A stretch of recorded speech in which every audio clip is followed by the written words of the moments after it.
All right, we're going to now move down your arm. We are going to start with this is actually your arm and this is your forearm. So your arm actually has just one bone, your forearm has two bones. Okay, so what I'd like y'all to do is in your bag of bones looking things that y'all got. You've got a bunch. We're going to pick out the humerus. The humerus has an obvious feature to it. Let me get on the screen so you can see.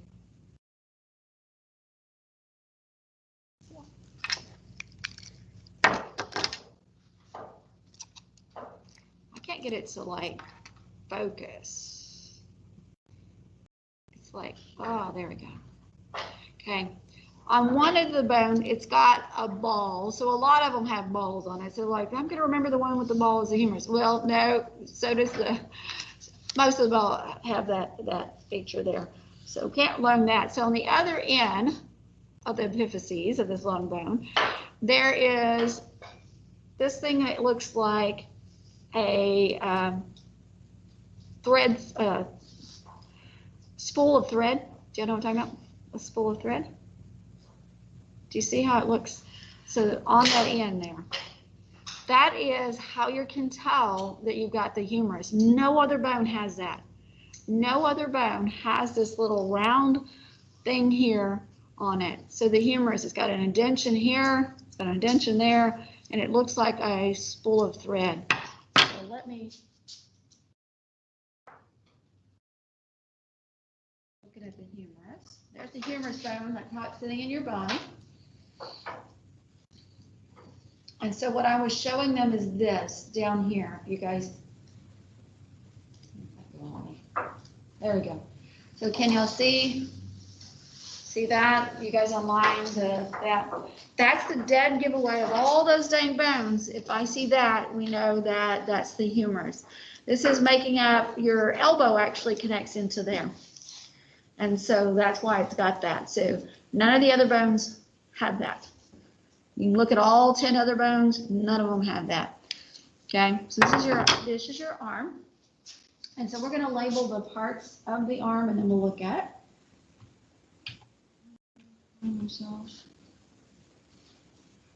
Here. Nope. Okay.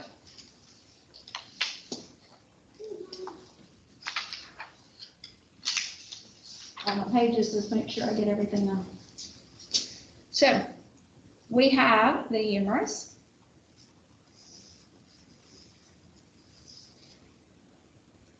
When something's funny, we say it's humerus, and that's when people say you hit your funny bone. It's because you're catching a nerve in between this and the ulna is what's happening. So it's not funny. If you ever banged your elbow, it's not really this bone that you're hitting, it's a nerve in there that you're getting trapped between the two bones. And it's not very funny when you do that because it hurts, right? So we are looking at the anterior view and the posterior view of that. So let's start up near the top. The top is the easiest thing because the top right there on both sides, that connects to that glenoid fossa. You remember the glenoid fossa we just talked about? This little ball area, you're going to like the name of this, it's actually called the head. So you would have to put head of the humerus because you have the head of the femur, you've got the head of the radius, you got the head. So you would actually have to put head, okay? Always below a head is usually a neck, correct? So we're going to be looking at some necks of bones. The neck of this bone is actually right there where it's making the line. That's where that epiphyseal line has gone in. Y'all are not needing to learn the neck of the humerus. That's why this is still, it says anatomical neck. So there's the head. This is the neck right there. We're going to make you learn right below that area. This is where this little thing is, looks like it's lassoing the bone. And on the practical, what I do is I tie a little ribbon. Actually, I use those pipe cleaners, and I'll put it there. I'll tag it right there.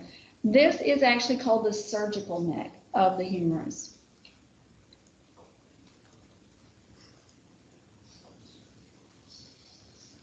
So there's the head, there's the neck. Below that, this little area right here is the surgical neck. Why that's important is if you think when someone gets ready and they're going to fall, what's your first instinct? If you're getting ready and you're about to fall, what do? Put your arm down, right, to get, and when you break your arm, when you break the humerus, it's usually right there. It's a weaker part of that bone.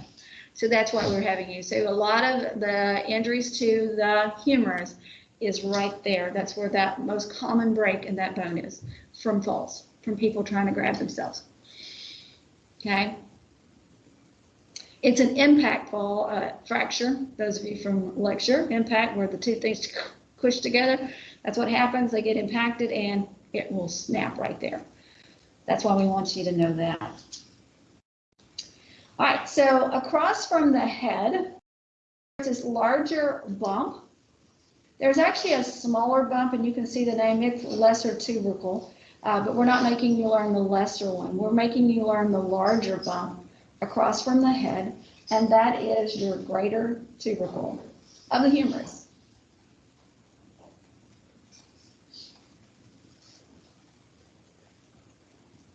So you have the head across from it. So as we're doing this on this bone, see if you can, this one's not great on this bone. Not liking it too much on this bone. These aren't as great, but it's there. It's just not as pronounced as some of our other bones. We might use one of our other bones for that. I'll grab one of our other bones where you can see it pretty well. But you can see this picture pretty well. So as we come down the bone, as we come down on the outer side of this bone, and I say outer side because I know this has to be in your body, right, facing which way? How's that head facing? Lateral or medial? How would that head have to be on that bone? Actually, I think here, right? Wouldn't it have to be medial because it is connecting? Think about where it's connecting.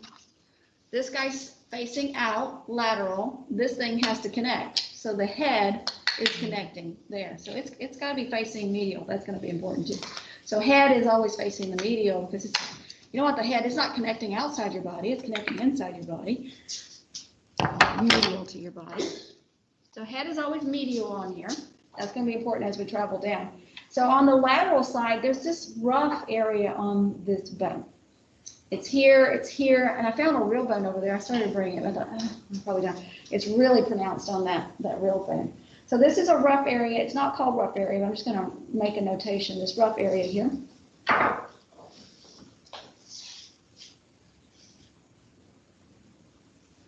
This is that diaphysis of the long bone. All of you in lecture should know what that term means, diaphysis of the long bone.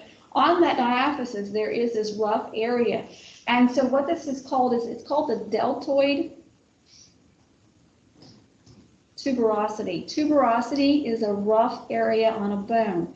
We went over that in lecture. I know some of you don't have me for lecture, but you should have gone over that in lecture. This is also pointing to the same thing. I'm just going to be lazy. Okay. That is rough because a muscle has attached there. Your deltoid muscle, which is basically your shoulder muscle, is reaching over there and attaching right there on your humerus. There's a tendon there. Muscle to bone is a tendon, right? And so there's that rough feature. We had a discussion in lecture about what came first, the roughness or the bone, and they probably both caused each other. So, I mean, the attaches there, it's rough, and it's probably rough because of the attachment. So you'll learn, oh, that's where that deltoid muscle is going to be attaching. And then as we come down this bone, and we just said that the head is always on what side? Medial or lateral? Medial. So I'm coming down the medial side of this bone. There's this little projection out, okay? And there is another projection here, but this one here, it is called and it's also there, because see that we're on the head side. So you come down the head side. This is called the medial epicondyle.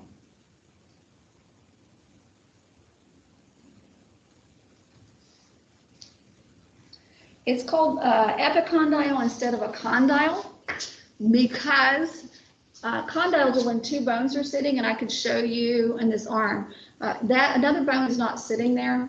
This is sitting on top of where part of the bone is. So it's an epicondyle is a projection off of a condyle, is what it is.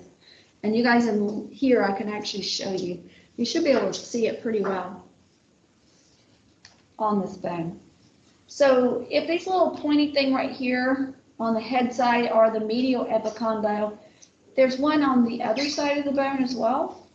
Anybody want to take a guess what that one's called? If this is the medial, which is, you know, your head's here and there's your arms, this would be your lateral epicondyle of the humerus.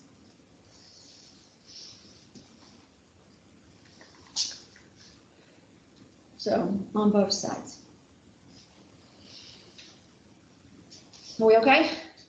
Online? Okay? Sure. Okay. Then we've got this thing that looks like the spool. This thing right here that looks like the spool. That is called the trochlea. Oopsies. Come here. Your ulna is actually going to attach there. So the little spool area itself. So I'm going to put spool. If you don't know what a spool is, that's what it's like.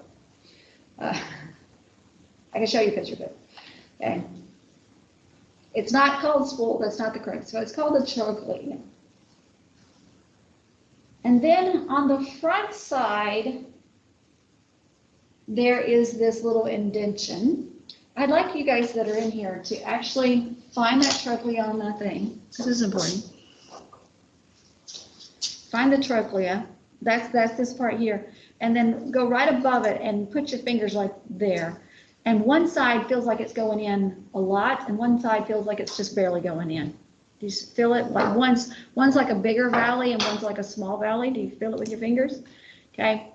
The bigger one is always in the back, because that's going to end up making your elbow. Because what's going to happen, this bone is attaching right there, and that's making up your they're already connected here. This bone's going to connect in there, so it's going to need to be larger in the back because that's going to make your elbow. So if you can feel it, and on the day of the practical, I will actually let you feel it if you need to, okay? Because it's kind of hard to, without feeling it, to know which side I'm going for, okay? So do y'all feel it? So the bigger one is in the back, the smaller one's in the front. So the reason that matters is they're named different depending on if you're talking the front or the back. So the one in the front, and I'm going to apologize for this because you've seen this word before. This is called the coronoid. Do you remember in the mandible there was that word? And I'm sorry, there is a coracoid on the scapula and a coronoid on the humerus. And if you mix them up, I do mark it wrong because they're different.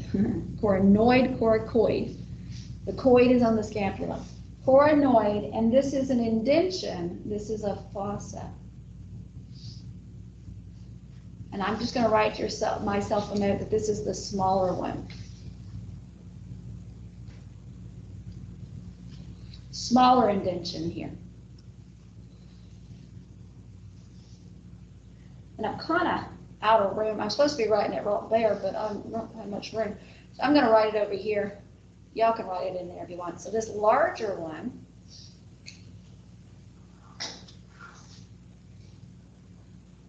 is the ocranon. I say olecranon. People make fun of me. Ocranon.